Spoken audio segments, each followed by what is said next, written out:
সুপ্রভাত বন্ধুরা, কেমন আছো সবাই? আশা করি ভালো আছো তোমরা প্রত্যেকে। আমার ইউটিউব পরিবারের সকল সদস্যদের জন্য রইল আমার তরফ থেকে অনেক অনেক ভালোবাসা। বড়দের জানাই প্রণাম আর ছোটদের জন্য রইল অনেক ভালোবাসা ও অভিনন্দন। যাই হোক, চলো শুরু করি আজকের দিনটা।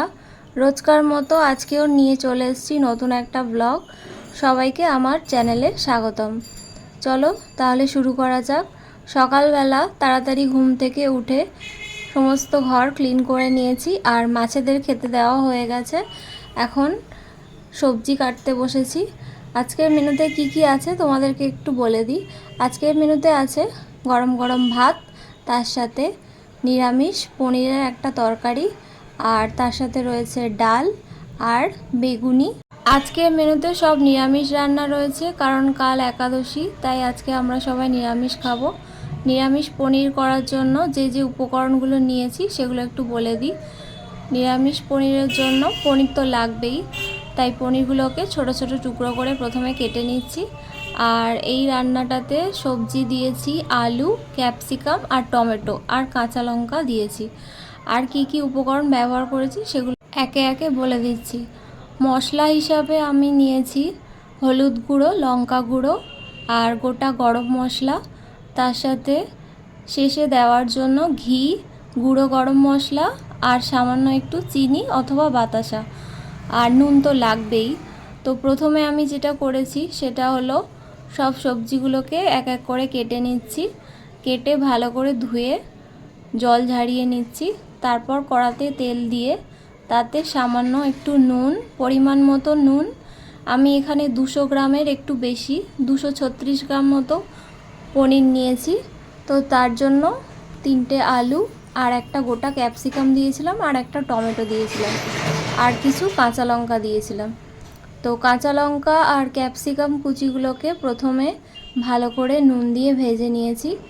তারপর কড়া গরম হলে তাতে সামান্য নুন, একটু হলুদ দিয়ে সমস্ত পনিরের টুকরোগুলো দিয়ে ভালো করে ব্রাউন কালার করে ভেজে নিয়ে তুলে নিয়েছি। আর ক্যাপসিকাম কুচি, লঙ্কা কুচিগুলো ভাজার সময়ও নুন দিয়েছিলাম, দিয়ে ওগুলো ভালো করে ভেজে নিয়ে তুলে নিয়েছিলাম। তারপর আবার কড়াতে তেল দিয়ে তারপর গোটা গরম মশলা দিয়েছি, দিয়ে সেটা একটু ভাজা ভাজা হয়ে এলে তারপর অল্প একটু কাঁচা লঙ্কা কুচি দিয়েছি। তারপর দিয়েছি আলুগুলোকে ভালো করে নুন দিয়ে ভেজে নিয়েছি। একটু সামান্য হলুদ গুঁড়োও দিতে পারো, তো আমি দিয়েছিলাম অল্প একটু সামান্য হলুদ গুঁড়ো দিয়েছি। দিয়ে তারপর টমেটো কুচিটা দিয়েছি, দিয়ে ভালো করে লাল লাল করে আলুগুলোকে ভেজে নিয়েছি। টমেটোগুলো যতক্ষণ না গলছে ততক্ষণ ভালো করে ফ্রাই করতে হবে। তো তার মধ্যে আমি এটার মধ্যে গ্রেভিটার জন্য যা যা দিই সেই উপকরণগুলো এবার বলছি।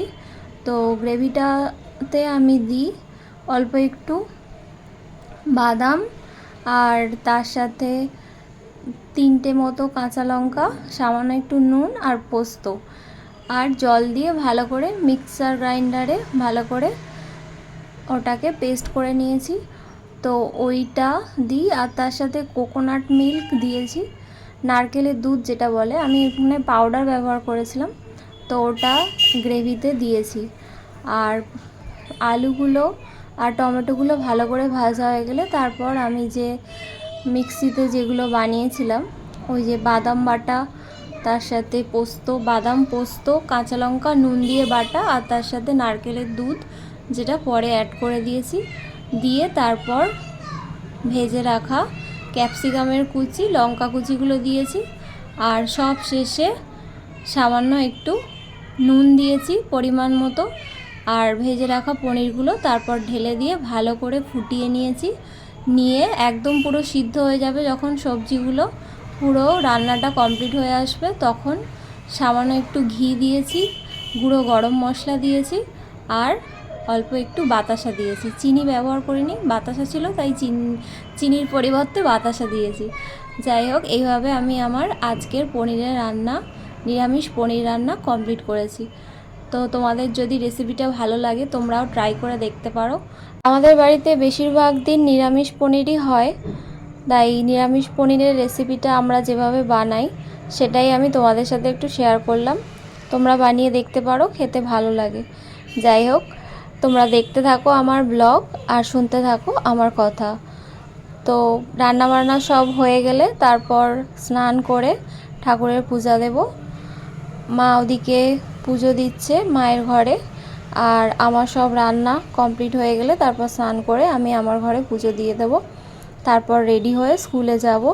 আজ স্কুল থেকে ফেরার পথে বিশেষ কোনো কাজ নেই, মানে কোথাও যাওয়া নেই, সরাসরি বাড়িতেই আসবো। আর বাড়িতে আসার পর একটু খাওয়া দাওয়া করব।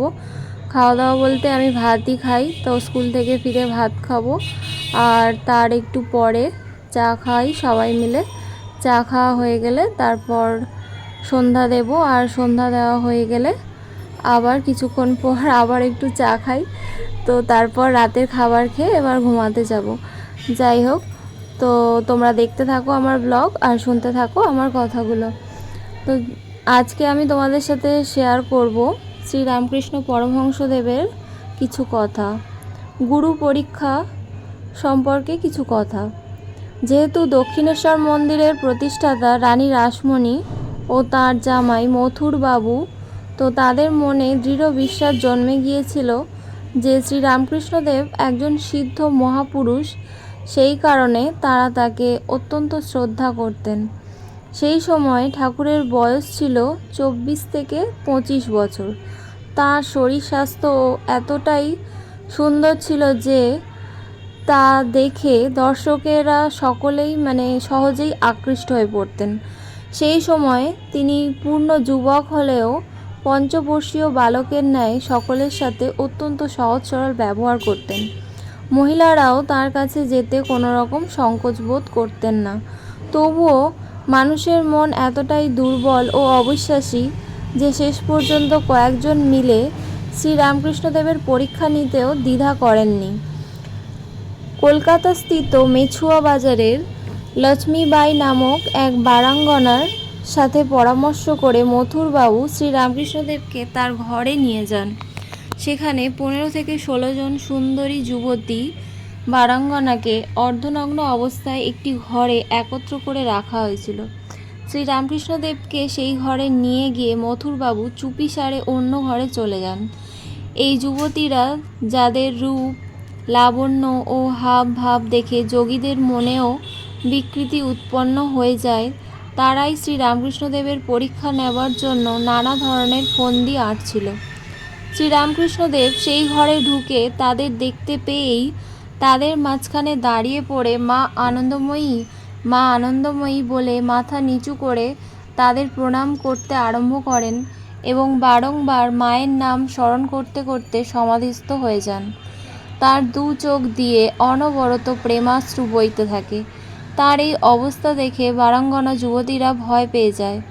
কেউ তাকে হাওয়া করতে শুরু করে, কেউ আবার নিজেদের এই অপরাধের জন্য ক্ষমা চাইতেও শুরু করে। এই দৃশ্য দেখে মথুরবাবু অত্যন্ত লজ্জিত হয়ে পড়েন এবং সেই দিন থেকেই শ্রী রামকৃষ্ণদেবের প্রতি তার ভক্তি অত্যন্ত সুদৃঢ় হয়ে যায়। এই ঘটনার পর কিছু সংখ্যক ঈর্ষাপরায়ণ লোকেরাও অন্যভাবে তার নিন্দা করতে শুরু করে।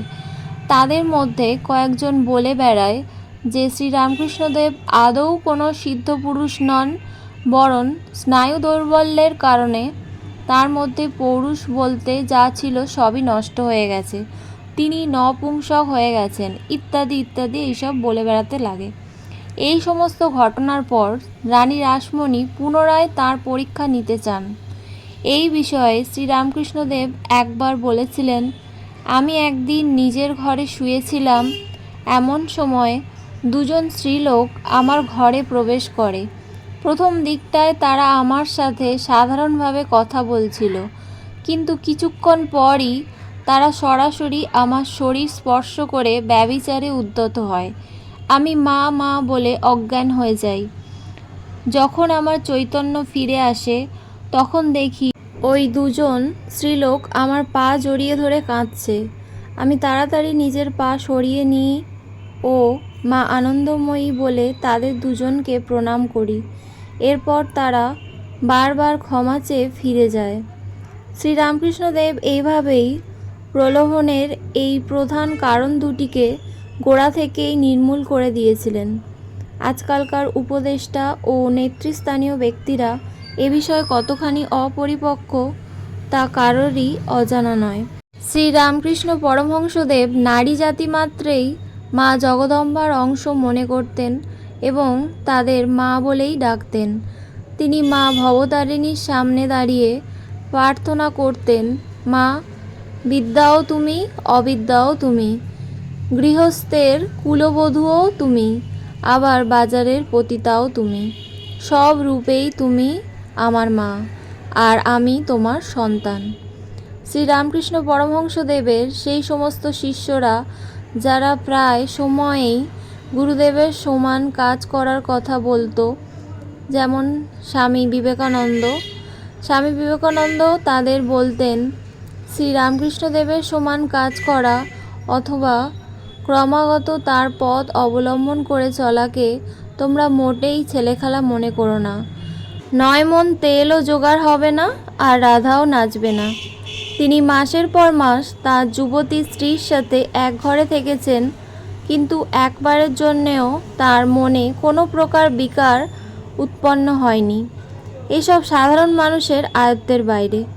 এই প্রচণ্ড আধ্যাত্মিক শক্তির পরিণামস্বরূপ তখনকার বড় বড় নবশিক্ষিতরাও এই অশিক্ষিত সাধুটিকে ভগবান জ্ঞানে পূজা করতেন। আজকের মতো শ্রীরামকৃষ্ণ পরমহংসদেবের কাহিনী এখানেই সমাপ্ত করলাম। পরে আবার নতুন একটা ব্লগে আর নতুন একটা শর্টসে তোমাদের সাথে দেখা হবে। তোমরা সবাই ভালো থেকো, সুস্থ থেকো, আর সবাইকে খুব ভালো রেখো। ব্লগটাকে আর বাড়াবো না, এবার এন্ড করে দেবো।